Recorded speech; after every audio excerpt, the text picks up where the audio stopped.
ಓ ಪ್ರಿಯ ಸಾಧಕರೇ, ನಿಮ್ಮ ಜೀವನದ ಪಯಣದಲ್ಲಿ ಸದಾ ನೆನಪಿನಲ್ಲಿ ಇಡಬೇಕಾದಂತಹ ಒಂದು ಅತಿ ಗಹನವಾದ ಸತ್ಯವನ್ನು ನಾವು ನಿಮಗೆ ತಿಳಿಸುತ್ತೇವೆ. ನೀವು ಮಾಡುವ ಪ್ರತಿಯೊಂದು ಕರ್ಮದ ಫಲವು ನಿಮ್ಮನ್ನು ಹುಡುಕಿಕೊಂಡು ಬಂದೇ ಬರುತ್ತದೆ.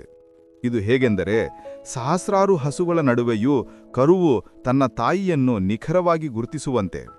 ಇದು ಈ ಪ್ರಕೃತಿಯ ಒಂದು ಅಚಲವಾದ ನಿಯಮವಾಗಿದೆ. ನೀವು ಪ್ರತಿಕ್ಷಣವೂ ಪ್ರತಿಫಲವೂ ಯಾವುದೋ ಒಂದು ಕರ್ಮದಲ್ಲಿ ತೊಡಗಿರುತ್ತೇವೆ. ಅದು ಕೇವಲ ಆಲೋಚನೆ ಮಾಡುವ ಕರ್ಮವಾಗಿರಬಹುದು, ಮಾತನಾಡುವ ಕರ್ಮವಾಗಿರಬಹುದು, ಅಥವಾ ಯಾವುದೇ ಕಾರ್ಯವನ್ನು ಮಾಡುವ ಕರ್ಮವಾಗಿರಬಹುದು. ನಾವು ಕರ್ಮದಿಂದ ಸಂಪೂರ್ಣವಾಗಿ ವಿಮುಕ್ತರಾಗಿ ಇರಲು ಸಾಧ್ಯವಾಗುವಂತಹ ಒಂದು ಕ್ಷಣವೂ ಇಲ್ಲ. ಕೆಲವು ಕರ್ಮಗಳು ಮೋಸ, ಸ್ವಾರ್ಥ ಹಾಗೂ ಸುಳ್ಳಿನಿಂದ ತುಂಬಿರುತ್ತವೆ. ಆದರೆ ಕೆಲವು ಕರ್ಮಗಳು ಕೇವಲ ಕರ್ತವ್ಯದ ಅರಿವು, ಸೇವಾ ಮನೋಭಾವ ಮತ್ತು ಸಮರ್ಪಣಾ ಭಾವದಿಂದ ಪ್ರೇರಿತವಾಗಿರುತ್ತವೆ. ಶ್ರೀಕೃಷ್ಣ ಪರಮಾತ್ಮನು ಈ ದಿವ್ಯ ಗೀತೆಯಲ್ಲಿ ಸ್ಪಷ್ಟಪಡಿಸುವಂತೆ, ನಮ್ಮ ಕರ್ಮದ ಸ್ವರೂಪಕ್ಕೆ ಅನುಗುಣವಾಗಿ ನಮಗೆ ಅದರ ಫಲವೂ ಪ್ರಾಪ್ತವಾಗುತ್ತದೆ.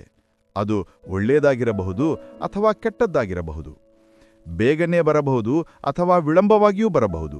ಆದ್ದರಿಂದ ನೀವು ಸದಾ ನೆನಪಿಡಿ, ನಾವು ಕರ್ಮದಿಂದ ಓಡಿ ಹೋಗಲು ಸಾಧ್ಯವಿಲ್ಲ ಮತ್ತು ಅದರ ಪರಿಣಾಮದಿಂದ ತಪ್ಪಿಸಿಕೊಳ್ಳಲೂ ಸಹ ಸಾಧ್ಯವಿಲ್ಲ. ಯಾವ ವ್ಯಕ್ತಿ ಏನನ್ನು ಬಿತ್ತುತ್ತಾನೋ ಅವನು ಅದನ್ನೇ ಕಟಾಯಿಸುತ್ತಾನೆ.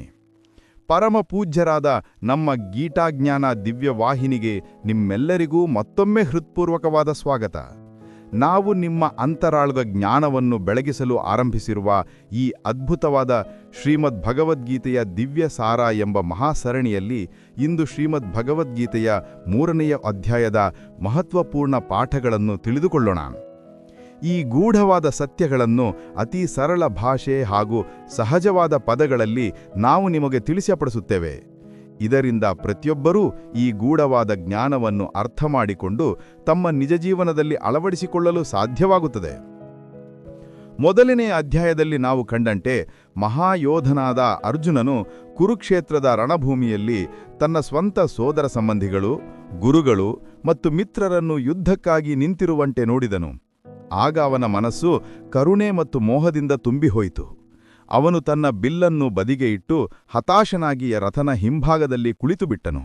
ಅವನು ಯುದ್ಧ ಮಾಡುವುದಿಲ್ಲ ಎಂದು ಸ್ಪಷ್ಟವಾಗಿ ನಿರಾಕರಿಸಿದನು. ಆದರೆ 2ನೇ ಅಧ್ಯಾಯದಲ್ಲಿ ಶ್ರೀಕೃಷ್ಣ ಪರಮಾತ್ಮನು ಅರ್ಜುನನಿಗೆ ಆಳವಾಗಿ ಉಪದೇಶ ನೀಡಿ, ಅವನ ನಿಜವಾದ ಧರ್ಮ ಮತ್ತು ಅವನ ನಿಜವಾದ ಕರ್ತವ್ಯವು ಅನ್ಯಾಯದ ವಿರುದ್ಧ ಹೋರಾಡುವಂತೆ ಆಜ್ಞಾಪಿಸುತ್ತಾನೆ. ಅವನು ಯುದ್ಧಭೂಮಿಯಲ್ಲಿ ಇಳಿದು ಧರ್ಮದ ರಕ್ಷಣೆ ಮಾಡಲೇಬೇಕು ಎಂದು ಹೇಳುತ್ತಾನೆ. ಈ ಅಧ್ಯಾಯದಲ್ಲಿ ಶ್ರೀಕೃಷ್ಣನು ಅರ್ಜುನನ ಮುಂದೆ 2 ಪ್ರಮುಖ ದಿವ್ಯ ಮಾರ್ಗಗಳನ್ನು ಇಡುತ್ತಾನೆ. ಮೊದಲನೆಯದು ನಿಷ್ಕಾಮ ಕರ್ಮಯೋಗ. ಇದರಲ್ಲಿ ಫಲದ ಆಸೆಯನ್ನು ತ್ಯಜಿಸಿ ಕರ್ಮವನ್ನು ಮಾಡಲಾಗುತ್ತದೆ. 2ನೇಯದು ಜ್ಞಾನಯೋಗ. ಇದು ಆತ್ಮ, ಪರಮಾತ್ಮ ಮತ್ತು ಈ ಜಗತ್ತಿನ ಸತ್ಯವನ್ನು ತಿಳಿದು ವೈರಾಗ್ಯದ ಕಡೆಗೆ ನಮ್ಮನ್ನು ಕೊಂಡೊಯ್ಯುತ್ತದೆ. ಈ 2 ಮಹತ್ವಪೂರ್ಣ ಮಾರ್ಗಗಳ ಮೂಲಕ ಶ್ರೀಕೃಷ್ಣನು ಅರ್ಜುನನ ಭ್ರಮೆಯನ್ನು ದೂರ ಮಾಡುತ್ತಾನೆ ಮತ್ತು ಅವನನ್ನು ಕರ್ತವ್ಯದ ಪಥದಲ್ಲಿ ಮುನ್ನಡೆಸುತ್ತಾನೆ. ಪ್ರಿಯ ಶ್ರೋತೃಗಳೇ, ಶ್ರೀಮದ್ ಭಗವದ್ಗೀತೆಯ 3ನೇ ಅಧ್ಯಾಯದಲ್ಲಿ ನಾವು ನಿಮಗೆ ತಿಳಿಸಲಿರುವ ಸತ್ಯವೇನೆಂದರೆ, ಈ ಜಗತ್ತಿನಲ್ಲಿ ನೀವು ಏನನ್ನಾದರೂ ಸಾಧಿಸಲು ಬೇಕಾಗುವಂತಹ 2 ಮಹಾಶಕ್ತಿಗಳು ಯಾವುವು ಎಂಬುದನ್ನು ನಾವು ತಿಳಿಯಲಿದ್ದೇವೆ. ನಾವು ವಾಸ್ತವವಾಗಿ ಯಾರು ಎಂಬುದನ್ನು ಸಹ ನಾವು ಅರ್ಥ ಮಾಡಿಕೊಳ್ಳುತ್ತೇವೆ. ನಮ್ಮ ಮನಸ್ಸನ್ನು ಹೇಗೆ ನಮ್ಮ ವಶದಲ್ಲಿ ಇಟ್ಟುಕೊಳ್ಳಬೇಕು, ನಮ್ಮ ಕೆಟ್ಟ ಅಭ್ಯಾಸಗಳಿಂದ ಹೇಗೆ ಮುಕ್ತಿ ಪಡೆಯಬೇಕು ಮತ್ತು ನಮ್ಮ ಇಷ್ಟಿತ ಗುರಿಯನ್ನು ಹೇಗೆ ತಲುಪಬೇಕು ಎಂಬುದರ ರಹಸ್ಯಗಳನ್ನು ನಾವು ನಿಮಗೆ ಹೇಳುತ್ತೇವೆ. ಹಾಗಾದರೆ ನಾವು ಶ್ರೀಮದ್ ಭಗವದ್ಗೀತೆಯ 3ನೇ ಅಧ್ಯಾಯವಾದ ಈ ಕರ್ಮಯೋಗದ ದಿವ್ಯ ಹಾಗೂ ಗಹನವಾದ ಯಾತ್ರೆಯಲ್ಲಿ ಮುಂದುವರೆಯೋಣ. ಈ ಕರ್ಮಯೋಗದ ಅಧ್ಯಾಯದಲ್ಲಿ ಶ್ರೀಕೃಷ್ಣ ಪರಮಾತ್ಮನು ಅರ್ಜುನನಿಗೆ ಒಂದು ಮಹತ್ವಪೂರ್ಣ ಜ್ಞಾನವನ್ನು ನೀಡುತ್ತಾನೆ. ಅದೇನೆಂದರೆ, ಪ್ರತಿಯೊಂದು ಜೀವಿಯೂ ತನ್ನ ಸಹಜವಾದ ಪ್ರಕೃತಿ ಮತ್ತು ಗುಣಗಳ ಅಧೀನದಲ್ಲಿ ಕರ್ಮವನ್ನು ಮಾಡಲೇಬೇಕಾದಂತಹ ಪರಿಸ್ಥಿತಿಯಲ್ಲಿರುತ್ತದೆ. ಒಂದು ಕ್ಷಣದ ಮಟ್ಟಿಗೂ ಕರ್ಮವಿಲ್ಲದೆ ಇರಲು ಸಾಧ್ಯವಾಗುವಂತಹ ಯಾವ ವ್ಯಕ್ತಿಯೂ ಈ ಜಗತ್ತಿನಲ್ಲಿ ಇಲ್ಲ. ಇಲ್ಲಿ ಶ್ರೀಕೃಷ್ಣನು ಅಂಥ ಜನರನ್ನೂ ಸಹ ಟೀಕಿಸುತ್ತಾನೆ, ಯಾರು ಕೇವಲ ಹೊರಗಿನ ರೂಪದಲ್ಲಿ ವೈರಾಗ್ಯವನ್ನು ಧರಿಸುತ್ತಾರೆ. ಉದಾಹರಣೆಗೆ, ಕೇಸರಿ ಬಣ್ಣದ ವಸ್ತ್ರಗಳನ್ನು ಧರಿಸುವುದು ಅಥವಾ ಹೊರನೋಟಕ್ಕೆ ತ್ಯಾಗವನ್ನು ಪ್ರದರ್ಶಿಸುವುದು. ಆದರೆ ಅವರ ಒಳಮನಸ್ಸಿನಿಂದ ಅವರ ಇಂದ್ರಿಯಗಳು ವಿಷಯಗಳ ಕಡೆಗೆ ಆಕರ್ಷಿತವಾಗಿಯೇ ಇರುತ್ತವೆ. ಶ್ರೀಕೃಷ್ಣನು ಇಂಥ ಜನರನ್ನು ಕಪಟಿಗಳು ಮತ್ತು ಢೋಂಗಿಗಳು ಎಂದು ಕರೆಯುತ್ತಾನೆ. ಏಕೆಂದರೆ ನಿಜವಾದ ವೈರಾಗ್ಯವು ಮನಸ್ಸು ಮತ್ತು ಇಂದ್ರಿಯಗಳ ಸಂಯಮದಲ್ಲಿ ಅಡಗಿದೆ, ಕೇವಲ ಹೊರಗಿನ ವೇಷಭೂಷಣ ಅಥವಾ ರೂಪರೇಖೆಗಳಲ್ಲಿ ಅಲ್ಲ. ಯಾವ ವ್ಯಕ್ತಿ ಕರ್ಮಯೋಗವನ್ನು ಅನುಸರಿಸಿ ನಿರಂತರವಾಗಿ ಕರ್ಮದಲ್ಲಿ ತೊಡಗಿರುತ್ತಾನೆಯೋ ಆದರೆ ಆ ಕರ್ಮಗಳ ಮೇಲೆ ಯಾವುದೇ ಮೋಹ ಅಥವಾ ಆಸಕ್ತಿಯನ್ನು ಹೊಂದಿರುವುದಿಲ್ಲವೋ ಅಂಥವರು ವಾಸ್ತವವಾಗಿ ಇತರರಿಗಿಂತ ಶ್ರೇಷ್ಠರೆಂದು ಪರಿಗಣಿಸಲ್ಪಡುತ್ತಾರೆ. ಅವರು ಕರ್ಮವನ್ನು ಮಾಡುತ್ತಿದ್ದರೂ ಒಳಗಿನಿಂದ ಸಂಪೂರ್ಣವಾಗಿ ಶಾಂತ ಮತ್ತು ನಿರ್ಲಿಪ್ತರಾಗಿರುತ್ತಾರೆ. ಇದಾದ ನಂತರ ಶ್ರೀಕೃಷ್ಣ ಪರಮಾತ್ಮನು ಈ ವಿಷಯದ ಮೇಲೆ ವಿಶೇಷ ಒತ್ತನ್ನು ನೀಡುತ್ತಾನೆ. ಅದೆಂದರೆ ಪ್ರತಿಯೊಂದು ಜೀವಿಯೂ ಈ ಸೃಷ್ಟಿ ವ್ಯವಸ್ಥೆಯ ಒಂದು ಅವಿಭಾಜ್ಯವಾದ ಅಂಗವಾಗಿದೆ. ಆದ್ದರಿಂದ ಅವರು ತಮ್ಮ ಕರ್ತವ್ಯಗಳನ್ನು ತಪ್ಪದೇ ಪಾಲಿಸಲೇಬೇಕು. ನಾವು ನಮ್ಮ ಕಾರ್ಯಗಳನ್ನು ಪರಮಾತ್ಮನಿಗೆ ಕೃತಜ್ಞತಾ ಭಾವದಿಂದ ಮತ್ತು ಸಂಪೂರ್ಣ ಸಮರ್ಪಣಾ ಭಾವದಿಂದ ಮಾಡುವಾಗ ಆ ಕರ್ಮಗಳು ಯಜ್ಞದ ರೂಪವನ್ನು ಪಡೆದುಕೊಳ್ಳುತ್ತವೆ. ಗೀತೆಯಲ್ಲಿ ಶ್ರೀಕೃಷ್ಣನು ವಿವರಿಸುವಂತೆ ಯಜ್ಞಗಳನ್ನು ದೇವತೆಗಳನ್ನು ಸಂತುಷ್ಟಗೊಳಿಸಲು ಆಯೋಜಿಸಲಾಗುತ್ತದೆ. ದೇವತೆಗಳು ಪ್ರಸನ್ನರಾದಾಗ ಅವರು ನಮಗೆ ಮಳೆ, ಆಹಾರ, ಸುಖ ಮತ್ತು ಸಮೃದ್ಧಿಯನ್ನು ಒದಗಿಸುತ್ತಾರೆ. ಇದೇ ನೈಸರ್ಗಿಕ ಚಕ್ರವು ಈ ಜೀವನವನ್ನು ಮುನ್ನಡೆಸುತ್ತದೆ. ಮಳೆಯಿಂದ ಆಹಾರ ಉತ್ಪತ್ತಿಯಾಗುತ್ತದೆ ಮತ್ತು ಆಹಾರದಿಂದ ಜೀವನವು ಸಾಧ್ಯವಾಗುತ್ತದೆ. ಆದರೆ ಯಾವ ಜನರು ಈ ಸೃಷ್ಟಿಯ ಚಕ್ರವನ್ನು ಮತ್ತು ತಮ್ಮ ಜವಾಬ್ದಾರಿಗಳನ್ನು ಒಪ್ಪಿಕೊಳ್ಳುವುದಿಲ್ಲವೋ ಅವರು ಕೇವಲ ಇಂದ್ರಿಯ ಸುಖಗಳ ಪ್ರಾಪ್ತಿಯಲ್ಲಿ ಮಾತ್ರ ನಿರತರಾಗಿರುತ್ತಾರೆ. ಇಂಥ ಜನರು ಕೇವಲ ತಮ್ಮ ಗುರಿಯಿಂದ ವಿಮುಖರಾಗುವುದಲ್ಲದೆ ಅವರ ಜೀವನವೂ ಸಹ ಅಂತಿಮವಾಗಿ ನಿರರ್ಥಕ ಮತ್ತು ಪಾಪಮಯವಾಗಿ ಪರಿಣಮಿಸುತ್ತದೆ. ಅವರು ಕೇವಲ ಭೋಗಕ್ಕೆ ಮಾತ್ರ ಬದುಕುತ್ತಾರೆಯೇ ಹೊರತು ಧರ್ಮಕ್ಕೆ ಅಲ್ಲ. ಪ್ರಿಯ ಮಿತ್ರರೇ, 3ನೇ ಅಧ್ಯಾಯದ ಆರಂಭವು ಆ ಸಮಯದಲ್ಲಿ ನಡೆಯುತ್ತದೆ ಯಾವಾಗ ಅರ್ಜುನನು ಶ್ರೀಕೃಷ್ಣನಿಂದ ತನ್ನ ಆಳವಾದ ದ್ವಂದ್ವಗಳಿಗೆ ಪರಿಹಾರವನ್ನು ತಿಳಿದುಕೊಳ್ಳಲು ಬಯಸುತ್ತಾನೆ. ಅರ್ಜುನನು ಗೊಂದಲಕ್ಕೊಳಗಾಗಿದ್ದಾನೆ. ಅವನು ಕೇವಲ ಜ್ಞಾನದ ಮಾರ್ಗದಲ್ಲಿ ನಡೆಯಬೇಕೇ ಅಥವಾ ಕರ್ಮವನ್ನು ಮಾಡಬೇಕೇ? ಅರ್ಜುನನು ಶ್ರೀಕೃಷ್ಣ ಪರಮಾತ್ಮನನ್ನು ಹೀಗೆಂದು ಪ್ರಶ್ನಿಸುತ್ತಾನೆ: ಓ ಜನಾರ್ದನ, ನಿಮ್ಮ ದೃಷ್ಟಿಯಲ್ಲಿ ಬುದ್ಧಿ ಅಥವಾ ಜ್ಞಾನವು ಕರ್ಮಕ್ಕಿಂತ ಶ್ರೇಷ್ಠವಾಗಿದ್ದರೆ ಹಾಗಾದರೆ ನೀವು ನನ್ನನ್ನು ಈ ಭೀಕರವಾದ ಯುದ್ಧದಲ್ಲಿ ಭಾಗವಹಿಸಲು ಏಕೆ ಪ್ರೇರೇಪಿಸುತ್ತಿದ್ದೀರಿ? ನೀವು ನೀಡಿದ ಉಪದೇಶಗಳ ಅರ್ಥಗಳು ಅನೇಕವಾಗಿವೆ. ಅವುಗಳನ್ನು ಕೇಳಿ ನನ್ನ ಬುದ್ಧಿಯೂ ಸಂಪೂರ್ಣವಾಗಿ ಗೊಂದಲಕ್ಕೊಳಗಾಗಿದೆ. ಅರ್ಜುನನು ಹೀಗೆ ಹೇಳುತ್ತಾನೆ: ನಿಮ್ಮ ಮಾತುಗಳಿಂದ ಜ್ಞಾನ ಮಾರ್ಗವು ಹೆಚ್ಚು ಶ್ರೇಷ್ಠ ಎಂದು ಅನ್ನಿಸುತ್ತಿದೆ. ಆದರೂ ಸಹ ನೀವು ನನಗೆ ಕರ್ಮವನ್ನು ಮಾಡಲು, ಅಂದರೆ ಯುದ್ಧ ಮಾಡಲು ಹೇಳುತ್ತಿದ್ದೀರಿ. ಅರ್ಜುನನು ಮುಂದುವರೆದು ಹೀಗೆ ಕೇಳುತ್ತಾನೆ: ದಯವಿಟ್ಟು ನೀವೇ ನನಗೆ ಸ್ಪಷ್ಟವಾಗಿ ತಿಳಿಸಿ. ನಾನು ಜ್ಞಾನದ ಮಾರ್ಗವನ್ನು ಆರಿಸಿಕೊಂಡು ಸನ್ಯಾಸವನ್ನು ಸ್ವೀಕರಿಸಬೇಕೇ ಅಥವಾ ಕರ್ಮದ ಮಾರ್ಗವನ್ನು ಆರಿಸಿಕೊಂಡು ಈ ಯುದ್ಧವನ್ನು ಮಾಡಬೇಕೇ? ನನಗೆ ಅತ್ಯಂತ ಉತ್ತಮವಾದ ಮತ್ತು ಸಂಪೂರ್ಣ ಕಲ್ಯಾಣಕಾರಿಯಾದ ಮಾರ್ಗವನ್ನು ಮಾತ್ರ ನೀವೇ ತಿಳಿಸಿರಿ.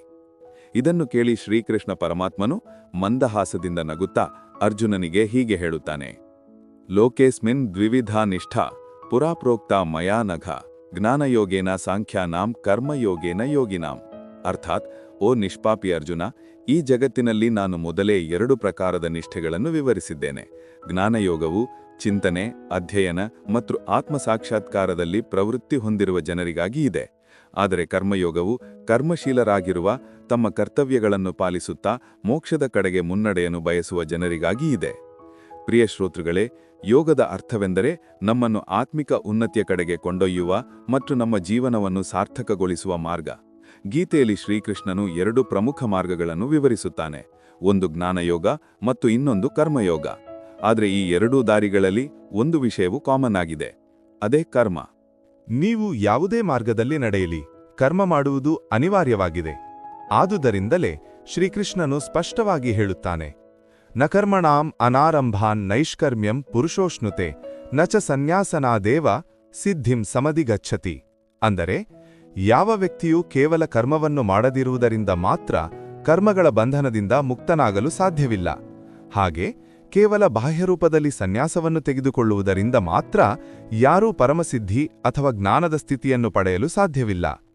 ಶ್ರೀಕೃಷ್ಣ ಪರಮಾತ್ಮನು ಅರ್ಜುನನಿಗೆ ತಿಳಿಸುತ್ತಾನೆ: ನಿನಗೆ ಜ್ಞಾನಯೋಗವೇ ಉತ್ತಮವೆನಿಸಲಿ ಅಥವಾ ಕರ್ಮಯೋಗವೇ ಉತ್ತಮವೆನಿಸಲಿ, 2 ಪರಿಸ್ಥಿತಿಗಳಲ್ಲಿ ನೀನು ಕರ್ಮವನ್ನು ಮಾಡಲೇಬೇಕಾಗುತ್ತದೆ. ಕೇವಲ ಆಲೋಚನೆ ಮಾಡುವುದರಿಂದ ಅಥವಾ ಜ್ಞಾನದ ಹಾದಿಯಲ್ಲಿ ನಡೆಯುವ ಕಲ್ಪನೆಯನ್ನು ಮಾಡುವುದರಿಂದ ಸಿದ್ಧಿಯು ಪ್ರಾಪ್ತವಾಗುವುದಿಲ್ಲ. ಅನೇಕ ಜನರು ನಾವೀಗ ಯಾವುದೇ ಕರ್ಮವನ್ನು ಮಾಡುತ್ತಿಲ್ಲ, ನಾವು ನಿಷ್ಕರ್ಮರಾಗಿದ್ದೇವೆ ಎಂದು ಭಾವಿಸುತ್ತಾರೆ. ಮತ್ತು ಕೆಲವರು ನಾವು ಜ್ಞಾನಯೋಗದ ಅನುಯಾಯಿಗಳು, ನಮಗೆಲ್ಲವೂ ತಿಳಿದಿದೆ ಎಂದು ಹೇಳುತ್ತಾರೆ. ಆದರೆ ಶ್ರೀಕೃಷ್ಣನು ಈ 2 ಭ್ರಮೆಗಳನ್ನು ನಾಶ ಮಾಡುತ್ತಾನೆ. ಅವರು ಸ್ಪಷ್ಟಪಡಿಸುವುದೇನೆಂದರೆ, ನೀವು ಜ್ಞಾನಯೋಗದಲ್ಲಿದ್ದರೂ ಅಥವಾ ನಿಷ್ಕಾಮ ಕರ್ಮಯೋಗದಲ್ಲಿದ್ದರೂ 2ರಲ್ಲೂ ಕರ್ಮ ಮಾಡುವುದು ಕಡ್ಡಾಯ. ಶ್ರೀಕೃಷ್ಣ ಪರಮಾತ್ಮನು ಅರ್ಜುನನಿಗೆ ಅತ್ಯಂತ ಆಳವಾದ ಮತ್ತು ಭಾವಪೂರ್ಣ ಮಾತುಗಳಲ್ಲಿ ಹೀಗೆ ಹೇಳುತ್ತಾನೆ. ಒಬ್ಬ ವ್ಯಕ್ತಿ ನಾನು ಅಹಂ ಬ್ರಹ್ಮಾಸ್ಮಿ ಎಂಬ ಸ್ಥಿತಿಯನ್ನು ತಲುಪಿದ್ದೇನೆ ಮತ್ತು ಈಗ ನನಗೆ ಯಾವುದೇ ಕರ್ಮ ಮಾಡುವ ಅಗತ್ಯವಿಲ್ಲ ಎಂದು ಹೇಳಿಕೊಂಡರೆ ಅವನು ಕೇವಲ ಪ್ರದರ್ಶನ ಮಾಡುತ್ತಿದ್ದಾನೆ. ಅವನು ಅಹಂಕಾರ ಮತ್ತು ಭ್ರಮೆಯಿಂದ ತುಂಬಿದ್ದಾನೆ. ಯಾಕೆಂದರೆ ಈ ಜಗತ್ತಿನಲ್ಲಿ ಒಂದು ಕ್ಷಣದ ಮಟ್ಟಿಗಲೂ ಸಂಪೂರ್ಣವಾಗಿ ನಿಷ್ಕ್ರಿಯನಾಗಿರಲು ಸಾಧ್ಯವಾಗುವಂತಹ ಯಾವ ಮನುಷ್ಯನೂ ಇಲ್ಲ. ಶ್ರೀಕೃಷ್ಣನು ಅರ್ಜುನನಿಗೆ ವಿವರಿಸುತ್ತಾನೆ, ಪ್ರತಿಯೊಂದು ಜೀವಿಯೂ ಪ್ರಕೃತಿಯಿಂದ ಉಂಟಾದ ಗುಣಗಳಿಗೆ ಅಧೀನವಾಗಿಯೇ ಕರ್ಮವನ್ನು ಮಾಡುತ್ತದೆ. ಅರ್ಜುನ, ನೀನು ಸಹ ಒಬ್ಬ ಮನುಷ್ಯ.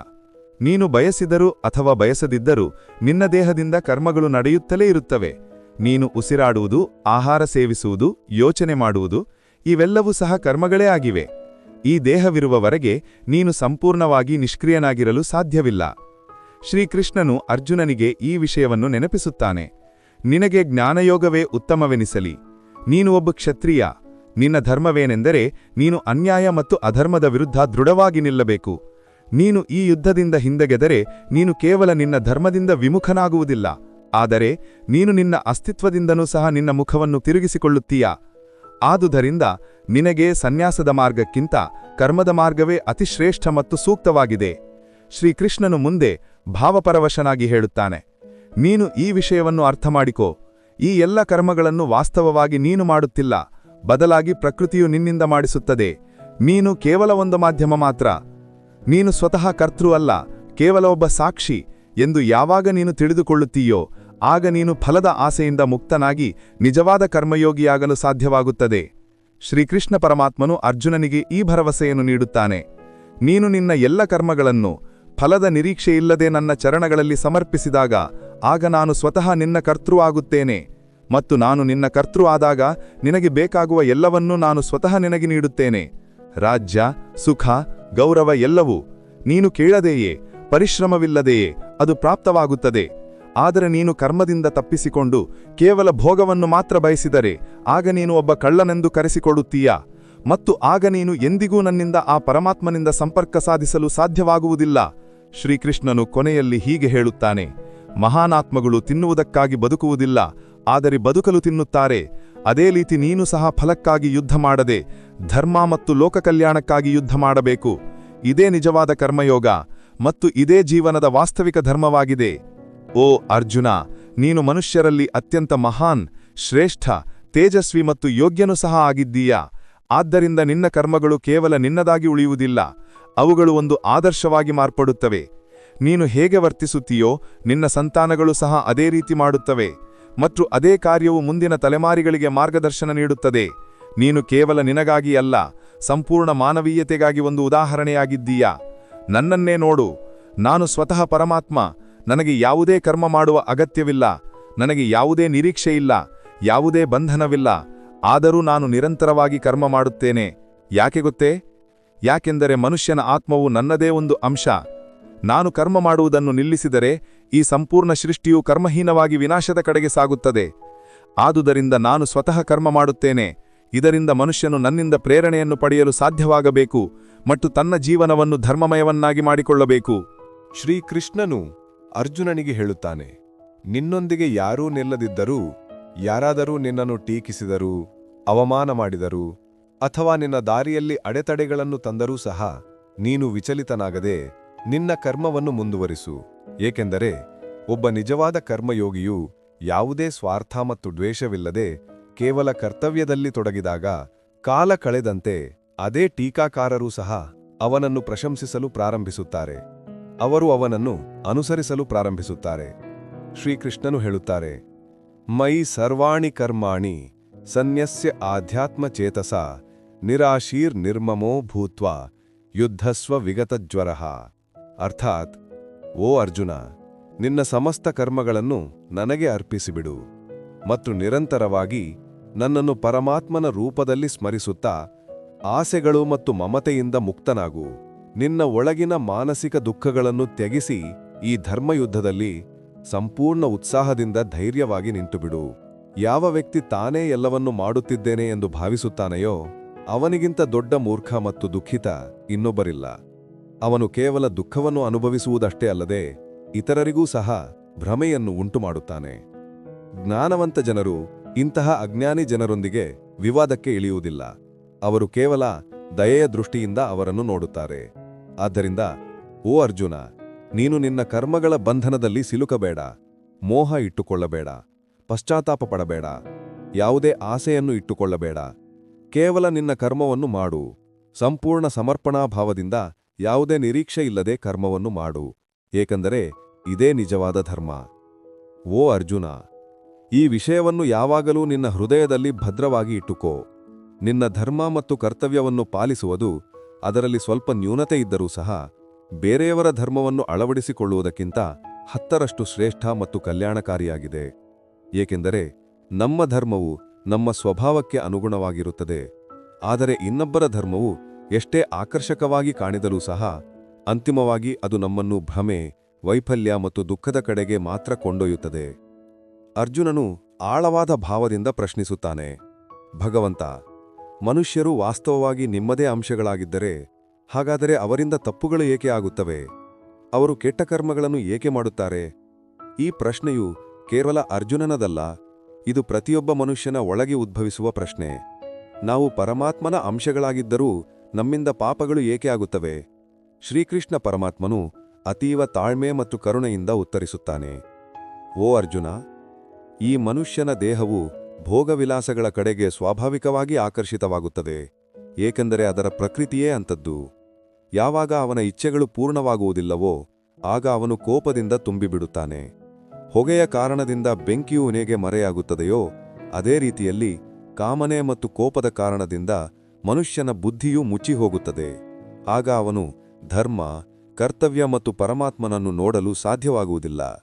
ಶ್ರೀಕೃಷ್ಣನು ಹೇಳುತ್ತಾನೆ, ಇದೇ ಕಾಮನೆಗಳು ಮತ್ತು ಕೋಪದ ವಶದಲ್ಲಿ ಬಂದು ಮನುಷ್ಯನು ತನ್ನ ಇಂದ್ರಿಯಗಳು ಮತ್ತು ಮನಸ್ಸಿನ ಮೇಲಿನ ನಿಯಂತ್ರಣವನ್ನು ಕಳೆದುಕೊಳ್ಳುತ್ತಾನೆ ಮತ್ತು ಹಲವು ಬಾರಿ ಬಯಸದಿದ್ದರೂ ಸಹ ತಪ್ಪುಗಳನ್ನು ಮಾಡಿಬಿಡುತ್ತಾನೆ. ತದನಂತರ ಶ್ರೀಕೃಷ್ಣನು ಅರ್ಜುನನಿಗೆ ಒಂದು ಮಹಾನ್ ಸತ್ಯವನ್ನು ಪರಿಚಯಿಸುತ್ತಾನೆ. ಓ ಅರ್ಜುನ, ನೀನು ಇದನ್ನು ಸದಾ ನೆನಪಿನಲ್ಲಿ ಇಡು. ಈ ದೇಹಕ್ಕಿಂತ ಹೆಚ್ಚು ಶಕ್ತಿಶಾಲಿ ಇಂದ್ರಿಯಗಳು, ಇಂದ್ರಿಯಗಳಿಗಿಂತಲೂ ಬಲಶಾಲಿ ಮನಸ್ಸು, ಮನಸ್ಸಿಗಿಂತಲೂ ಉನ್ನತವಾದ ಸ್ಥಾನ ಬುದ್ಧಿಗಿದೆ, ಮತ್ತು ಇವೆಲ್ಲದಕ್ಕಿಂತಲೂ ಶ್ರೇಷ್ಠ ಮತ್ತು ಪರಮವಾಗಿರುವುದು ನೀನೇ, ಅಂದರೆ ಆತ್ಮ. ಆದುದರಿಂದ ಓ ಅರ್ಜುನ, ನೀನು ಆತ್ಮದ ಬಲದಿಂದ ನಿನ್ನ ಬುದ್ಧಿಯನ್ನು ವಶಪಡಿಸಿಕೋ. ಬುದ್ಧಿಯಿಂದ ನಿನ್ನ ಚಂಚಲವಾದ ಮನಸ್ಸನ್ನು ನಿಯಂತ್ರಿಸು. ಮನಸ್ಸಿನಿಂದ ಇಂದ್ರಿಯಗಳನ್ನು ಸಂಯಮಿಸಿಕೋ. ಆಗ ನಿನ್ನ ಇಂದ್ರಿಯಗಳು ನಿನಗೆ ಸರಿಯಾದ ದಿಕ್ಕಿನಲ್ಲಿ ಕರ್ಮ ಮಾಡಲು ಪ್ರೇರಣೆ ನೀಡುತ್ತವೆ. ಪ್ರಿಯ ಶ್ರೋತೃಗಳೇ, ಬನ್ನಿ, ಇಂದು ನಾವು ಶ್ರೀಕೃಷ್ಣ ಪರಮಾತ್ಮನು ಹೇಳಿದ ಆ ದಿವ್ಯ ಮಾತುಗಳನ್ನು ಆಧುನಿಕ ಜೀವನದ ದೃಷ್ಟಿಕೋನದಿಂದ ಒಂದು ಭಾವದಿಂದ ಅರ್ಥಮಾಡಿಕೊಳ್ಳಲು ಪ್ರಯತ್ನಿಸೋಣ. ಈ ಜಗತ್ತಿನಲ್ಲಿ ಪ್ರತಿಫಲವು ಕೇವಲ 2 ವಿಷಯಗಳಿಂದ ಬರುತ್ತದೆ. ಅವುಗಳೆಂದರೆ ಜ್ಞಾನ ಮತ್ತು ಕರ್ಮ, ಅಂದರೆ ನಿಮ್ಮ ಯೋಚನೆ ಮತ್ತು ನಿಮ್ಮ ಶ್ರಮ. ಆದರೆ ಈ 2 ಪ್ರತ್ಯೇಕ ಅಸ್ತಿತ್ವವನ್ನು ಹೊಂದಿವೆ. ನಾವು ಜ್ಞಾನ ಮತ್ತು ಕರ್ಮ ಎರಡನ್ನೂ ಒಂದೇ ಸಮತೋಲನದಲ್ಲಿ ಇಟ್ಟುಕೊಂಡು ಬದುಕಲು ಕಲಿದಾಗ ಮಾತ್ರ ಜೀವನದಲ್ಲಿ ನಿಜವಾದ ಪರಿವರ್ತನೆ ಉಂಟಾಗುತ್ತದೆ. ಇಂದಿನ ವೇಗದ ಜೀವನದಲ್ಲಿ ಪ್ರತಿಯೊಬ್ಬರೂ ಯಾವುದಾದರೂ ಓಟದಲ್ಲಿ ಭಾಗಿಯಾಗಿದ್ದಾರೆ. ಇಂತಹ ಸಮಯದಲ್ಲಿ ನಾವು ಕೇವಲ ಕರ್ಮ ಮಾಡುವುದಷ್ಟೇ ಅಲ್ಲದೆ ಆ ಕರ್ಮವನ್ನು ಸರಿಯಾದ ಜ್ಞಾನದೊಂದಿಗೆ ಜೋಡಿಸುವುದು ಅತಿ ಅವಶ್ಯಕವಾಗುತ್ತದೆ. ಜ್ಞಾನದ ಅರ್ಥ ಕೇವಲ ಪುಸ್ತಕಗಳನ್ನು ಕಲಿಯುವುದು ಅಥವಾ ಪರೀಕ್ಷೆಗಳನ್ನು ಪಾಸ್ ಮಾಡುವುದೂ ಅಲ್ಲ. ನಿಜವಾದ ಜ್ಞಾನವೇನೆಂದರೆ ನಾವು ನಮ್ಮನ್ನು ನಾವು ಮೊದಲು ಗುರುತಿಸಿಕೊಳ್ಳಬೇಕು. ನಮ್ಮ ಗುರಿಯೇನು, ನಮ್ಮ ಸಾಮರ್ಥ್ಯಗಳು ಮತ್ತು ನಮ್ಮ ದೌರ್ಬಲ್ಯಗಳು ಯಾವುವು, ಮತ್ತು ಯಾವ ಉಪಾಯಗಳು ಮತ್ತು ತಂತ್ರಗಳಿಂದ ನಾವು ಆ ಗುರಿಯನ್ನು ತಲುಪಬಹುದು ಎಂಬ ಅರಿವೇ ನಿಜವಾದ ಜ್ಞಾನ. ನಾವು ನಮ್ಮನ್ನು ನಾವು ಗುರುತಿಸಿಕೊಂಡಾಗ ಆಗ ನಮ್ಮ ಜ್ಞಾನ ಯೋಗವು ಆರಂಭವಾಗುತ್ತದೆ. ಅಂದರೆ ಜಾಗೃತ ಸ್ಥಿತಿಯಲ್ಲಿ ಆತ್ಮ ಅರಿವಿನೊಂದಿಗೆ ಮುಂದುವರಿಯುವುದು. ಆದರೆ ಇದಕ್ಕಿಂತಲೂ ದೊಡ್ಡ ಮತ್ತು ಆಳವಾದ ಸತ್ಯವೇನೆಂದರೆ ನಾವು ಈ ದೇಹವಲ್ಲ, ನಾವು ಆತ್ಮ, ಒಂದು ಶುದ್ಧ, ಶಾಂತ ಮತ್ತು ಪರಮಚೇತನ. ನಮ್ಮ ವಿಚಾರಗಳು, ನಮ್ಮ ಭಾವನೆಗಳು, ನಮ್ಮ ಆಸೆಗಳು ಮತ್ತು ನಮ್ಮ ಕರ್ಮಗಳು ಇವೆಲ್ಲಕ್ಕಿಂತಲೂ ಮೇಲೆ ಇರುವುದು ನಮ್ಮ ಆತ್ಮಸ್ವರೂಪ. ನಾವು ಆತ್ಮದ ಪ್ರಜ್ಞೆಯಲ್ಲಿ ಬಂದು ಕರ್ಮ ಮಾಡುವಾಗ ನಮ್ಮೊಳಗಿನ ಭಯ, ಚಿಂತೆ, ಅಸ್ಥಿರತೆ ಮತ್ತು ಭ್ರಮೆ ಎಲ್ಲವೂ ಸಂಪೂರ್ಣವಾಗಿ ಕೊನೆಗೊಳ್ಳುತ್ತವೆ. ಆಗ ನಾವು ಒಬ್ಬ ನಿರ್ಭೀತ, ಶಾಂತ ಮತ್ತು ಆತ್ಮವಿಶ್ವಾಸವುಳ್ಳ ಯೋಧರಾಗುತ್ತೇವೆ. ಮತ್ತು ನಾವು ಸಂಪೂರ್ಣ ವಿಶ್ವಾಸದಿಂದ ಹೇಳುತ್ತೇವೆ, ಈ ಭಾವವನ್ನು ನೀವು ಹಿಡಿದುಕೊಂಡರೆ ಯಾವುದೇ ಸಮಸ್ಯೆ, ಯಾವುದೇ ಕಷ್ಟವೂ ನಿಮ್ಮನ್ನು ಕೆಳಗೆ ಬೀಳಿಸಲು ಸಾಧ್ಯವಿಲ್ಲ. ನೀವು ಪ್ರತಿ ಪರಿಸ್ಥಿತಿಯಲ್ಲೂ ಮೇಲೇರುತ್ತೀರಿ ಮತ್ತು ಅಚಲರಾಗಿ ನಿಲ್ಲುತ್ತೀರಿ. ಇದರ ನಂತರ ಶ್ರೀಕೃಷ್ಣನು ಈ ಅಧ್ಯಾಯದಲ್ಲಿ ಇನ್ನೊಂದು ಮಾರ್ಗವನ್ನು ವಿವರಿಸುತ್ತಾನೆ. ಅದೇ ಕರ್ಮಯುಗ, ಅಂದರೆ ನಿಮ್ಮ ಕರ್ಮವೇ ನಿಮ್ಮ ಕರ್ತವ್ಯ. ಪರಮಾತ್ಮನು ಸ್ಪಷ್ಟವಾಗಿ ಹೇಳುತ್ತಾನೆ, ನೀವೇ ಸ್ವತಃ ಯಾವುದೇ ಕಾರ್ಯವನ್ನು ಮಾಡುತ್ತಿದ್ದೀರಿ ಎಂದು ನೀವು ಎಂದಿಗೂ ಭಾವಿಸಬಾರದು. ನೀನು ಕರ್ತೃ ಅಲ್ಲ, ಬದಲಾಗಿ ಈ ದೇಹ ಮತ್ತು ಪ್ರಕೃತಿಯೇ ಕರ್ತೃ ಎಂದು ಯಾವಾಗ ನೀನು ಒಪ್ಪಿಕೊಳ್ಳುತ್ತೀಯೋ ಆಗ 2 ಅದ್ಭುತ ಬದಲಾವಣೆಗಳು ನಡೆಯುತ್ತವೆ. ಮೊದಲನೆಯದು, ನೀವು ನಿಮ್ಮ ಕರ್ಮಗಳ ಫಲಿತಾಂಶದ ಬಗ್ಗೆ ಚಿಂತಿಸುವುದಿಲ್ಲ. ಮತ್ತು ಎರಡನೆಯದು, ನೀವು ಭಾವನಾತ್ಮಕವಾಗಿ ಸ್ಥಿರವಾಗಿ ಉಳಿದು ನಿಮ್ಮ ಕೆಲಸದಲ್ಲಿ ನಿಮ್ಮ ಅತ್ಯುತ್ತಮ ಪ್ರಯತ್ನವನ್ನು ಮಾಡಲು ಸಾಧ್ಯವಾಗುತ್ತದೆ. ಇದೇ ಕರ್ಮಯೋಗ, ನಿಷ್ಕಾಮ ಭಾವದಿಂದ ಕರ್ಮ ಮಾಡುವುದು. ಮತ್ತು ಅಂತಿಮವಾಗಿ ಅತ್ಯಂತ ಪ್ರಮುಖವಾದ ವಿಷಯವೇನೆಂದರೆ, ಫಲಿತಾಂಶವು ನಿಮ್ಮ ಕೈಯಲ್ಲಿಲ್ಲದಿರುವಾಗ, ಅದು ಒಳ್ಳೆಯದಾಗಿರಲಿ ಅಥವಾ ಕೆಟ್ಟದಾಗಿರಲಿ, ಅದನ್ನು ನಿಮ್ಮ ಅಹಂಕಾರ ಅಥವಾ ಕೀಳರಿಮೆಯೊಂದಿಗೆ ಜೋಡಿಸಿ ದುಃಖಿತರಾಗಬೇಡಿ. ಶ್ರೀಕೃಷ್ಣನು ಸ್ಪಷ್ಟವಾಗಿ ಹೇಳಿದ್ದಾನೆ, ಕರ್ಮವನ್ನು ಮಾಡು, ಆದರೆ ಫಲದ ಚಿಂತೆಯನ್ನು ಮಾಡಬೇಡ. ನಿನ್ನ ಅಧಿಕಾರ ಕೇವಲ ಕರ್ಮದ ಮೇಲಿದೆ, ಫಲದ ಮೇಲಲ್ಲ. ಇದರ ಜೊತೆಗೆ ಶ್ರೀಮದ್ ಭಾಗವದ್ಗೀತೆಯ 3ನೇ ಅಧ್ಯಾಯದಲ್ಲಿ ನಿಮ್ಮ ಯಾವುದೇ ಕೆಟ್ಟ ಅಭ್ಯಾಸದಿಂದ ಹೇಗೆ ಮುಕ್ತಿ ಪಡೆಯಬಹುದು ಎಂಬುದನ್ನು ಸಹ ಅತಿ ಸರಳ ಮತ್ತು ಸ್ಪಷ್ಟವಾದ ಪದಗಳಲ್ಲಿ ವಿವರಿಸಲಾಗಿದೆ. ಪರಿಹಾರವು ಬಹಳ ಸಹಜವಾಗಿದೆ. ನೀವು ನಿಮ್ಮನ್ನು ಆ ಪರಮಾತ್ಮನ ಒಂದು ಚಿಕ್ಕ ಅಂಶವೆಂದು ಭಾವಿಸಿರಿ. ಒಂದು ಶುದ್ಧ, ಶಾಂತ ಮತ್ತು ಪರಮಚೇತನವೆಂದು ನಿಮ್ಮನ್ನು ನೀವು ತಿಳಿದುಕೊಳ್ಳಿರಿ. ನೀವು ಕೇವಲ ದೇಹವಲ್ಲ, ಬದಲಾಗಿ ಆತ್ಮ ಎಂದು ಯಾವಾಗ ಅರ್ಥ ಮಾಡಿಕೊಳ್ಳುತ್ತೀರೋ ಆಗ ನೀವು ಆತ್ಮದ ಧ್ಯಾನದಿಂದ ನಿಮ್ಮ ವಿಚಾರಗಳನ್ನು ನಿಯಂತ್ರಿಸಲು ಪ್ರಾರಂಭಿಸಬಹುದು. ವಿಚಾರಗಳ ಮೇಲೆ ನಿಯಂತ್ರಣ ಸಿಕ್ಕ ನಂತರ ನಿಮ್ಮ ಮನಸ್ಸು ಸ್ವಾಭಾವಿಕವಾಗಿ ಸ್ಥಿರವಾಗಲು ಆರಂಭಿಸುತ್ತದೆ. ಮತ್ತು ಮನಸ್ಸು ನಿಯಂತ್ರಣಕ್ಕೆ ಬಂದಾಗ ಅದು ನಿಮ್ಮ ಇಂದ್ರಿಯಗಳನ್ನು ಸಹ ನಿಮ್ಮ ವಶಕ್ಕೆ ತೆಗೆದುಕೊಳ್ಳುತ್ತದೆ. ನಿಮ್ಮ ಇಂದ್ರಿಯಗಳು ನಿಮ್ಮ ಹಿಡಿತಕ್ಕೆ ಬಂದಾಗ ಯಾವುದೇ ಕೆಟ್ಟ ಅಭ್ಯಾಸವನ್ನು ತ್ಯಜಿಸುವುದು ಅಥವಾ ಜೀವನದಲ್ಲಿ ಯಾವುದೇ ಕಠಿಣ ಕಾರ್ಯವನ್ನು ಮಾಡುವುದು ನಿಮಗೆ ಕಷ್ಟಕರವೆಂದು ಅನಿಸುವುದಿಲ್ಲ. ಜೀವನವು ಸರಳವಾಗಿ ಅನಿಸುತ್ತದೆ ಮತ್ತು ಆತ್ಮಬಲದಿಂದ ತುಂಬಿ ಹೋಗುತ್ತದೆ.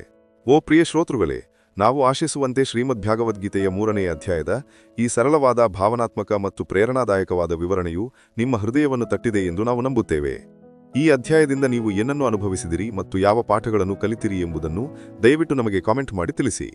ಒಂದು ವೇಳೆ ನಮ್ಮ ವಿವರಣೆಯಲ್ಲಿ ಎಲ್ಲಾದರೂ ಅಲ್ಪಸ್ವಲ್ಪ ಲೋಪದೋಷಗಳಾಗಿದ್ದರೆ ಅದಕ್ಕಾಗಿ ನಾವು ವಿನಮ್ರವಾಗಿ ನಿಮ್ಮ ಕ್ಷಮೆಯನ್ನು ಯಾಚಿಸುತ್ತೇವೆ. ಈ ದಿವ್ಯ ಪ್ರಸ್ತುತಿಯು ನಿಮಗೆ ಉತ್ತಮವೆನಿಸಿದ್ದರೆ ದಯವಿಟ್ಟು ಇದನ್ನು ಲೈಕ್ ಮಾಡಿ ಮತ್ತು ಇತರರೊಂದಿಗೆ ಶೇರ್ ಮಾಡಿ. ಹಾಗೆಯೇ ನಮ್ಮ ಈ ಆಧ್ಯಾತ್ಮಿಕ ವಾಹಿನಿಗೆ ಸಬ್ಸ್ಕ್ರೈಬ್ ಮಾಡುವುದನ್ನು ಮರೆಯಬೇಡಿ. ಘಂಟೆಯ ಬಟನ್ ಅನ್ನು ಸಹ ಒತ್ತಿರಿ. ಇದರಿಂದಾಗಿ ಶ್ರೀಮದ್ ಭಾಗವದ್ಗೀತೆಗೆ ಸಂಬಂಧಿಸಿದ ಜ್ಞಾನದಾಯಕ ಮತ್ತು ಜೀವನವನ್ನು ಪ್ರೇರೇಪಿಸುವ ಎಲ್ಲಾ ವಿಡಿಯೋಗಳು ನಿಮಗೆ ಯಾವುದೇ ಅಡೆತಡೆಯಿಲ್ಲದೆ ತಲುಪುತ್ತವೆ. ನಾವು ಅತಿಶೀಘ್ರದಲ್ಲಿ ಶ್ರೀಮದ್ ಭಾಗವದ್ಗೀತೆಯ 4ನೇ ಅಧ್ಯಾಯದ ಸರಳವಾದ, ಗಹನವಾದ ಮತ್ತು ಮನಸ್ಸನ್ನು ಸ್ಪರ್ಶಿಸುವ ಇನ್ನೊಂದು ವಿವರಣೆಯೊಂದಿಗೆ ನಿಮ್ಮನ್ನು ಭೇಟಿ ಮಾಡುತ್ತೇವೆ. ಅಲ್ಲಿಯವರೆಗೆ ನೀವು ಆರೋಗ್ಯದಿಂದಿರಿ, ಸಂತೋಷದಿಂದಿರಿ ಮತ್ತು ಸದಾ ಆತ್ಮದೊಂದಿಗೆ ಸಂಪರ್ಕದಲ್ಲಿರಿ. ಜೈ ಶ್ರೀ ರಾಧೆ ಕೃಷ್ಣ. ರಾಧೆ ರಾಧೆ.